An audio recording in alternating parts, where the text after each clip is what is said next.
Major funding for KPBS Evening Edition has been made possible in part by Anderson Plumbing, Heating and Air, proud to support the mission of KPBS and privileged to serve San Diego clients. Anderson Plumbing, Heating and Air, helping homeowners maintain drain, heating, and cooling systems since 1978.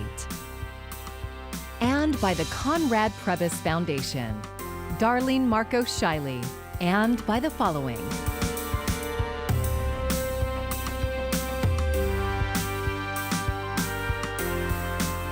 And by viewers like you.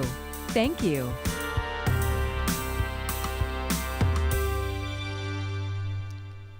And good evening. It's Tuesday, September 15th. Thank you for joining us. I'm Amitha Sharma. Defiance leads to denial as county supervisors today push back on a plan to defy the state's public health order. We'll get to the controversial proposal in a moment, but first, 9 more deaths and 294 new coronavirus cases were reported. As KPBS reporter Matt Hoffman tells us, the county is at risk of more restrictions from the state.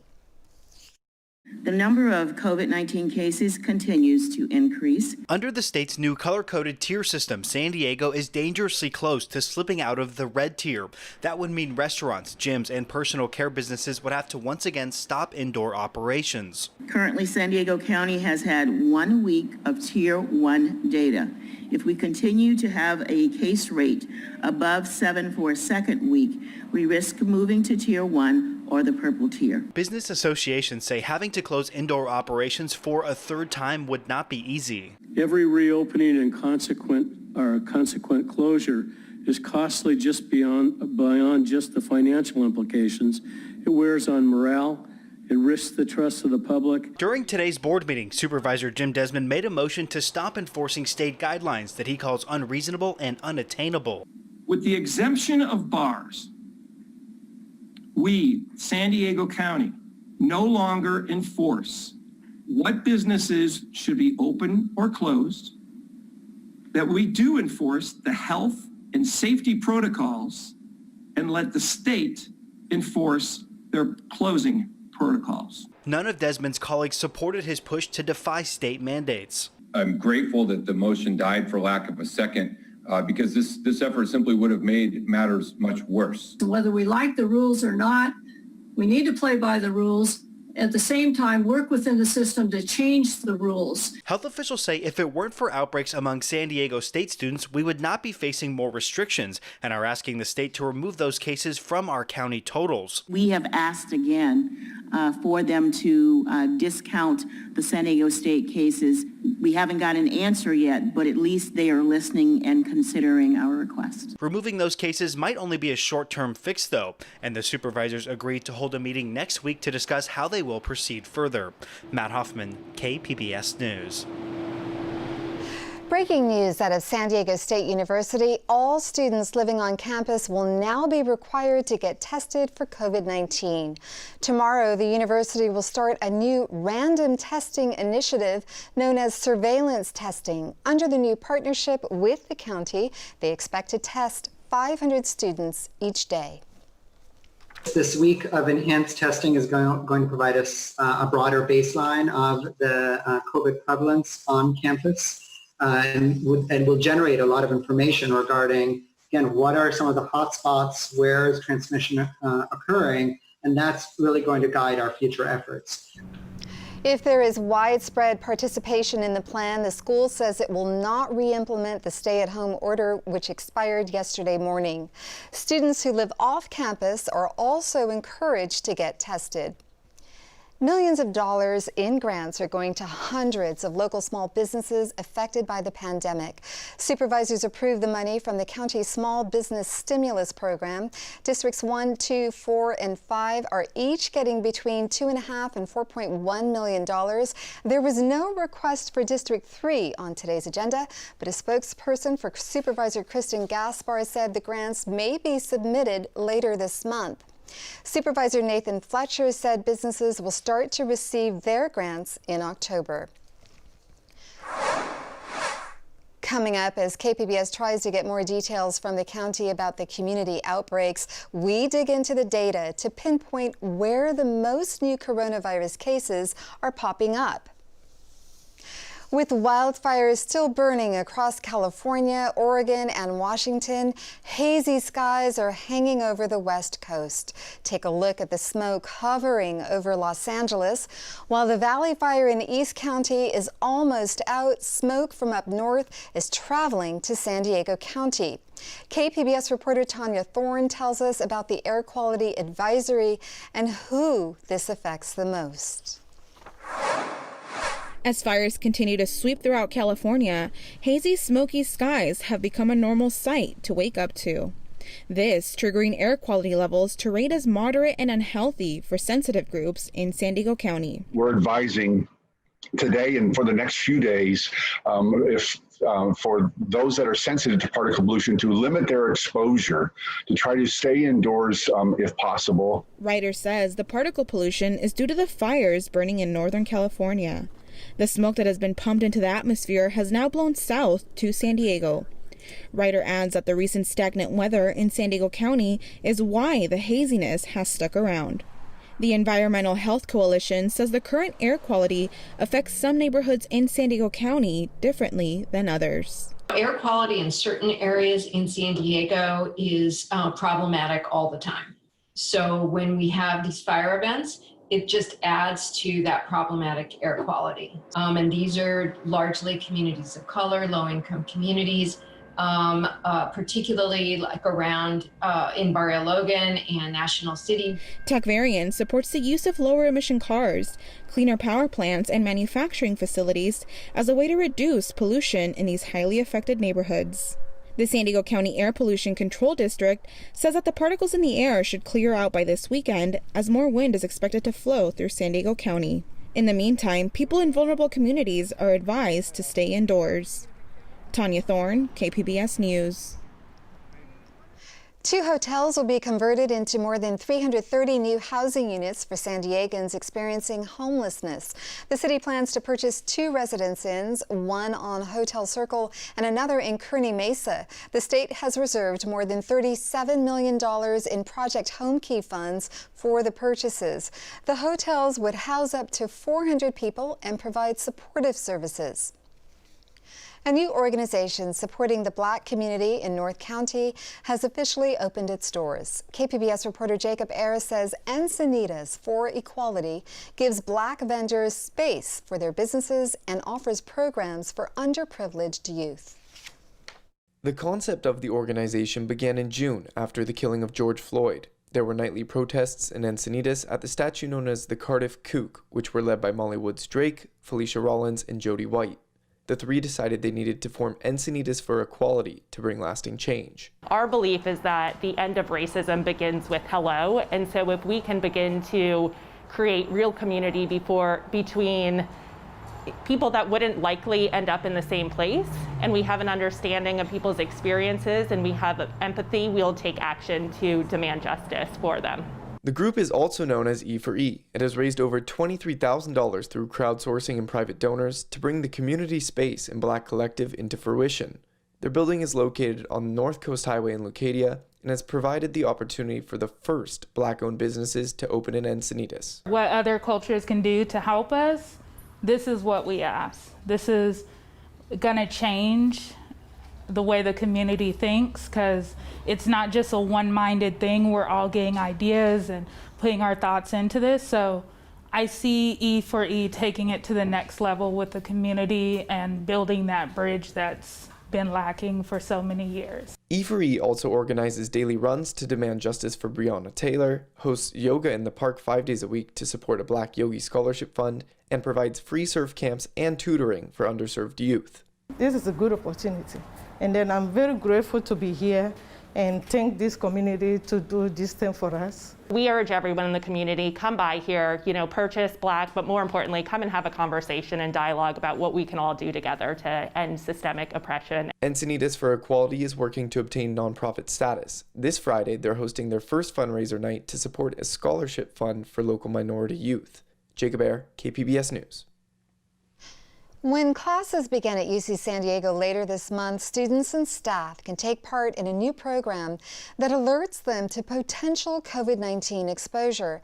Google and Apple worked on the technology. If a person tests positive, they can voluntarily give that information to the program. After that, alerts are sent anonymously to anyone who has recently been in proximity to that person's phone. Those are the people who are going to benefit most. And in fact, here in San Diego County, most people who are diagnosed with COVID, we don't know where they got it, right? And so this really has the potential to limit the outbreaks because of that notification of strangers rather than household contacts. UC San Diego hopes it can get 75% of the campus community to participate in the program. When it comes to solar-powered schools, California leads the nation. KPBS environment reporter Eric Anderson shines the light on an energetic goal to go even further. A new report card finds a third of the nation's solar-powered schools are in California. The state also has 45% of the solar capacity at the nation's schools. The Generation 180 report says more than 2 million students attend solar-powered schools in California. The group's Tish Tablan says some school districts have made solar a priority. At a school district level, they can coordinate multiple buildings. So large school districts like San Diego can pull together multiple buildings and do a very large solar project to reap really big savings. Schools that install solar are not only helping reduce their energy costs, but they're also helping California reduce greenhouse gas emissions to hit the state's renewable energy targets. Tablan says the number of schools going solar in California was up 25% in the last 5 years. Eric Anderson, KPBS News.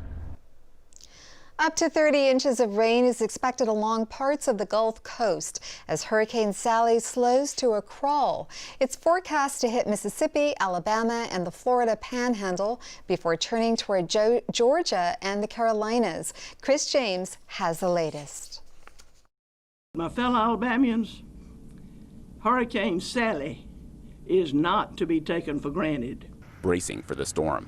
Flooding is already being seen in some low-lying areas, as slow-moving Hurricane Sally is set to pound parts of the Gulf Coast with rain for another day Tuesday before making landfall, raising fears of a potential historic rainfall event. We are looking at record flooding, perhaps breaking historic levels. And with rising water comes a greater risk for loss of property and life. Mandatory evacuations have been announced along the coasts of Louisiana, Mississippi, and Alabama ahead of the storm. Sally's center may not move over land until Wednesday morning, perhaps near the Mississippi-Alabama state line, forecasters now say. But the storm keeps changing. And so I really think that the entire Mississippi Gulf Coast and the entire Alabama Gulf Coast has to be on alert because of the lack of predictability of Hurricane Sally. Along with heavy rain and flash flooding, strong winds and dangerous storm surges are also possible. It just takes one or two mistakes and you lose lives, and we don't want to lose any life. Chris James, KPBS News.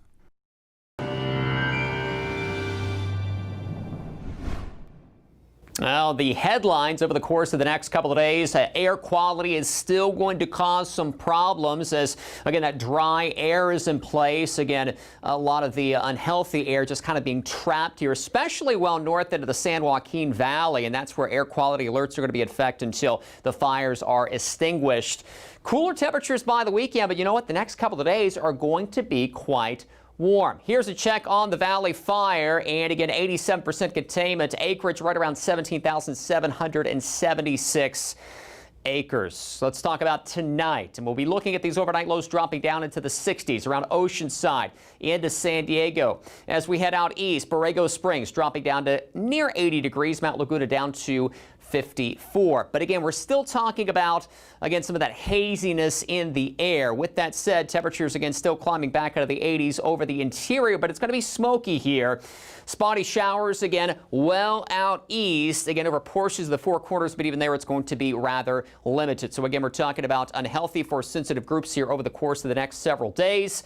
Again, that hazy sunshine, 82 San Diego, so typically into the mid to upper 70s this time of the year. Chula Vista 85, Ramona 97. There's There's Borrego Springs at 109, heading toward late week. There's your dip in the jet stream. So eventually we're going to start to see our temperatures coming down, more noticeable here by Saturday into Sunday, and some big time relief coming, even for some air quality here as you head toward the northwest. We will not really see the relief in terms of the air quality here. Again, still unhealthy for sensitive groups, even as we enter our way into Saturday. But you'll notice those temperatures coming down somewhat toward the coast. 80 Saturday, 77 on Sunday. Notice inland, we're going to be dropping into the 80s by Sunday, and over the mountainous terrain back into the 70s. Very hazy sunshine the next couple of days. Desert locations dropping into Sunday as well. For KPBS News, I'm meteorologist Justin Pavic. New records obtained by KPBS show community outbreaks of coronavirus were concentrated in areas known for their nightlife. KPBS health reporter Taryn Mentos says data obtained and analyzed by KPBS reveal which zip codes experienced the most outbreaks in the county. A night out in San Diego's historic Gaslamp district has taken on a different look during COVID. A blocked-off street is a makeshift promenade. Dining rooms sit in front of parking meters. Neighborhoods across the county are taking similar steps to protect the public and keep businesses running during the pandemic. But community outbreak data show more is at stake in this area. A KPBS analysis found the zip code that includes Gaslamp, Little Italy, and the East Village accounts for the highest number of outbreaks than any other in the county. An outbreak is defined as 3 or more cases that can be traced back to one location.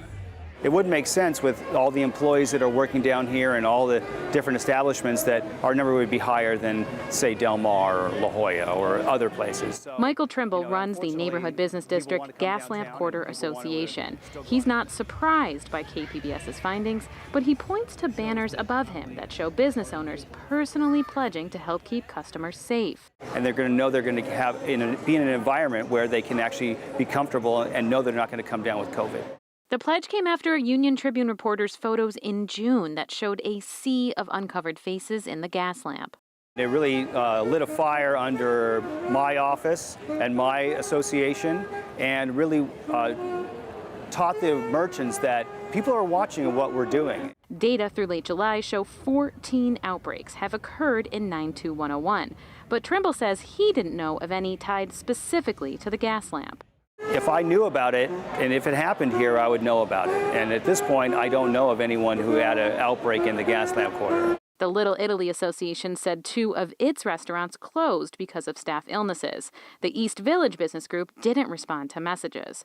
Overall, more than a third of the county's outbreaks have happened at businesses in just 4 zip codes. That includes 92109 in Pacific Beach. It's not surprising it's happening here. Sarah Burns is the executive director of Discover Pacific Beach. People are coming into Pacific Beach, and with that, they're bringing symptoms and coronavirus. She helps businesses understand and follow public health regulations to keep customers safe. Businesses care about preventing outbreaks. I mean, their staff is probably the one most at risk, and they're trying to stay open to feed their families so that their staff can feed their families. But 11 outbreaks have happened in the zip code, which also covers Mission Beach. One PB restaurant, El Prez, was ordered to close when video showed unmasked customers packed inside. Burns says she doesn't know if El Prez was linked to an outbreak, but welcomes the county's action. That's what we want to see as a community, that those that are not following the rules or need assistance with the rules are getting it. She says businesses that have had outbreaks have shut down to sterilize the facility and get workers tested, but none agreed to speak with KPBS. A lot of this is more coming from staff outbreaks, not necessarily customer outbreaks, and they're taking care of what they need to take care of to reopen safely. I don't think any business wants to necessarily be associated with an outbreak. The 2 other zip codes were located in the South Bay, and more than 40% of the outbreaks there happened in manufacturing and food processing facilities. County officials won't release the exact outbreak locations because they fear it will cause businesses to shy away from reporting them. But KPBS and Voice of San Diego are challenging that in court because we believe the public has a right to know. 98.4. In the gas lamp, Business Association head Trimble hired events coordinator Laurel McFarland to help businesses follow public health rules. McFarland says businesses should be notifying customers if they have an outbreak, but not the public. I do feel there's a responsibility to let your customers know, but I don't know if there is a responsibility to let everyone know, because it's really about keeping the people who came safe and knowledgeable. But she says she'd follow whatever rules county officials put out. That's something they feel is we need to do more and do it publicly, then we'll follow those rules too. Everyone's just trying to follow the rules right now. The county health department did not respond to requests for an interview. Taryn Mento, KPBS News. The Aztecs football team is leaving San Diego temporarily. San Diego State will play its next 2 seasons in the same stadium where the Chargers played when they first moved to LA. As KPBS reporter John Carroll tells us, that's not sitting well with some fans. Obviously, we were really looking forward to having one more season at SDCCU. But San Diego State's Director of Athletics, J.D. Wicker, says it makes more sense to play the next 2 shortened seasons, this fall and next spring, 112 miles north in Carson's Dignity Health Park. Most fans posting on an Aztecs fan page independent from the university were not happy. Trash idea to play in L.A. Horrible. I won't be renewing my season tickets, said one. Instead of asking people to give you money, how about offering buses to and from San Diego from another? But others took the news in stride. People, it's 1 season. 1. Then you have a nice, beautiful new stadium to watch games in. Wicker says all things considered, playing in Carson was clearly the best choice. Our fans are going to see a much improved experience as well. Better video boards, better concessions. It's going to take a little bit longer to get there. We also have a large presence in Orange County and LA County with SDSU alums. I couldn't believe they're taking Aztec football out of the community and moving it up to Orange County. But Lee Hamilton, who's covered sports in San Diego for years, says as soon as he considered the bigger picture, it became clear Wicker had no other choice, not only because there are no other stadiums in San Diego that seat 20,000 like the Carson facility, but also the condition of SDCCU Stadium. I think they were shocked at the deterioration, and it just scared the daylights out of them what the cost of the operation would really be. Wicker and Hamilton say another advantage of temporarily going to Carson is it will allow SDSU to begin demolition of the SDCCU Stadium sooner, thereby moving up the timeline of the entire project. John Carroll, KPBS News. Major League Baseball is turning to San Diego to host part of its playoff format. Usually, teams would play at their home ballparks. But due to COVID-19, the league will have a bubble format, with all teams and games happening at a handful of locations. One of those will be Petco Park, which will host multiple rounds for the American League. The Padres are in the National League, and they are well on their way to their first playoff run since 2006. Last night, they beat their rivals, the LA Dodgers. Both teams are among the best in baseball right now, and they'll play again tonight. The National League playoffs will be held in Texas with the World Series at the brand new ballpark in Arlington. The race to come up with a safe and effective coronavirus vaccine is underway, but the true hurdle could be getting people to get vaccinated. In the U.S., people are voicing real concerns over the rush to roll it out. Mandy Gaither explains. Either side that politicizes this, again, is working against the goal for that, what I'm trying to accomplish, which is to get American culture to be of a point of view to vaccinate with confidence. President Donald Trump has frequently said he believes a coronavirus vaccine will be ready by Election Day, while U.S. Surgeon General Dr. Jerome Adams says the vaccine is possible but not probable by that date. A new poll from the Kaiser Family Foundation shows 62% of Americans believe political pressure from the Trump administration will cause the U.S. Food and Drug Administration to approve a vaccine before it's found to be safe and effective. But the director of the Centers for Disease Control and Prevention says his agency will not put politics over safety. That the only thing that's going to dictate this process is data and science. Even if a vaccine is ready by Election Day, 54% of those polled said they wouldn't get vaccinated, even if the vaccine was made available and free to everyone who wanted it. Dr. Redfield says the last thing this country needs during a pandemic is more concern about vaccines. For today's Health Minute, I'm Mandy Gaither. If you rarely or never get a flu shot, a Scripps Health infectious disease expert says this is the year to start doing it. Doctors also recommend that you get your vaccination early this season to avoid potentially overloading the region's medical system. Flu symptoms are similar to those for COVID-19, and it's unclear how the two viruses might interact when infecting the same person. Last year, 105 people died from the flu in San Diego County. I'm Judy Woodruff. Tonight on the NewsHour, a Mideast deal. I talk with the president's son-in-law and senior advisor, Jared Kushner, coming up at 7 after Evening Edition on KPBS. Here's a recap of today's top stories. Under the state's new color-coded tier system, San Diego County is at risk of slipping out of the red tier. That would mean restaurants, gyms, and personal care businesses would have to once again stop indoor operations. County Supervisor Jim Desmond made a motion to stop enforcing state guidelines, but it was rejected. And all San Diego State students living on campus will now be required to get tested for COVID-19. Tomorrow, the university will start a new random testing initiative known as surveillance testing. Under the new partnership with the county, they expect to test 500 students each day. You can find tonight's stories on our website, kpbs.org/evening edition. Thank you for joining us and have a great evening. Major funding for KPBS Evening Edition has been made possible in part by Anderson Plumbing, Heating and Air, proud to support the mission of KPBS and privileged to serve San Diego clients. Anderson Plumbing, Heating and Air, helping homeowners maintain drain, heating, and cooling systems since 1978. And by the Conrad Prebys Foundation, Darlene Marco Shiley. And by the following: